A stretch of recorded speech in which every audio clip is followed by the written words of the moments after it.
Thank you, Werner, and thank you, Mr. Lee, for rightly pointing out how important Wi-Fi and battery has become in our lives. Our basic needs, they are our basic needs, but what happens when we try to wean away people, students from the Wi-Fi, from the screens, and ask them to transfer what they learned from all those articles that they're reading on, the same articles, everybody's reading the same thing on Facebook, on Twitter, on Flipboard, and we ask them to transfer that knowledge from the computer screens into their daily lives. We have something called the Hong Kong EU School e-learning project on green living and sustainability in the community. This 8-week-long e-learning project, first of its kind, between secondary schools in EU and Hong Kong, connected classes and introduced initiatives to students on green living and sustainability on government and citizen levels. It encouraged students to collaborate with each other on environmental actions and evaluate their own communities in terms of sustainability. 9 local schools in Hong Kong and 12 schools from 8 cities across 4 countries in Europe, including Belgium, Germany, the Netherlands, and Spain, took part in this project. The total number of participating students aged between 14 and 18 was 218, an unprecedented number. We were not expecting that at all. In this e-learning project, students learned about and worked on 4 key questions. What is sustainability? How does the EU and Hong Kong support sustainable living? How does your own city or government support sustainable living? What can you do to support sustainable living in your community? We provided a variety of audiovisual and reading resources in English and utilized the online platform Blackboard to allow students to learn, share, and exchange ideas, making use of discussion forums and blogs there. The entire project consisted of 3 phases. Phase 1, getting to know each other by creating personal portfolios and gathering knowledge and learning about sustainability. Phase 2, solving research tasks and answering the question, how green is my community? Where the project promoted the importance of sustainable living practices with themes on plastics and recycling, fashion and toxic issues, city and food, aiming at broadening students' global vision by encouraging them to look at different practices in Hong Kong and in Europe.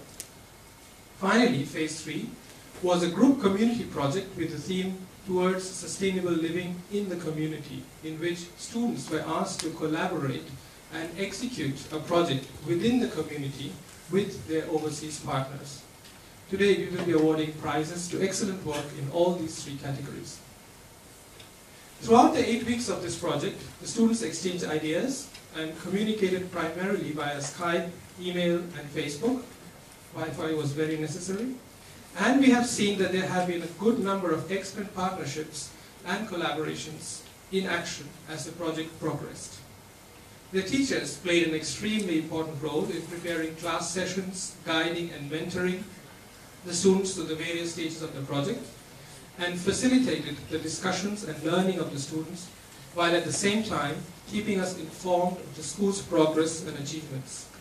Some have even gone the extra mile in taking students to visit farms, fish markets, restaurants, meeting local city planning officials, and so on, which were both commendable and very delightful for us.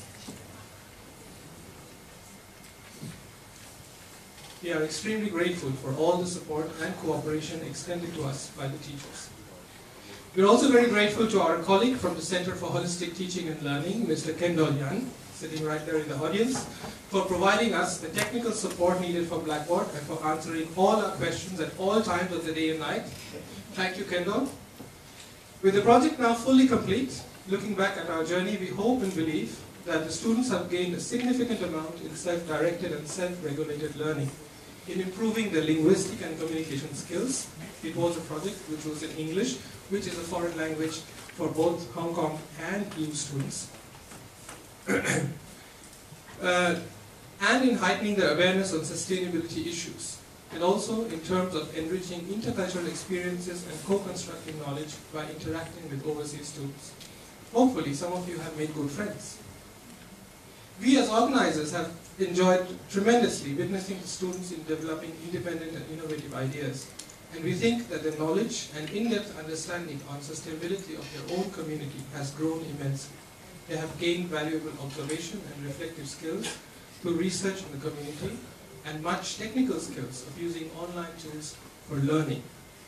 We strongly believe that e-learning will continue to grow as a trend, and both the EUAP and the European Studies Programme and HKBU will work together to provide useful and practical learning materials in future, to draw Hong Kong and European students together in a cross-cultural pathway of interactive learning. At this point, I would like to invite you to join me also in thanking our team. Ms. Doris Lee, Mr. Orange Schwell, here, Orange is outside, and of course Mr. Julian Chan, who has become famous for his emails and reminders to students and teachers alike, and without whose management skills and hard work, the project could not have been realized to this scale. So thank you everyone.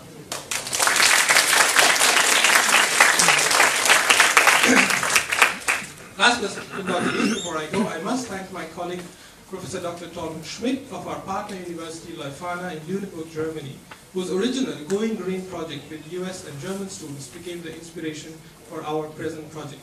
This has indeed been a great journey of cooperation and collaboration across the 7 seas. We very much hope that you will be able to join us again. Thank you very much.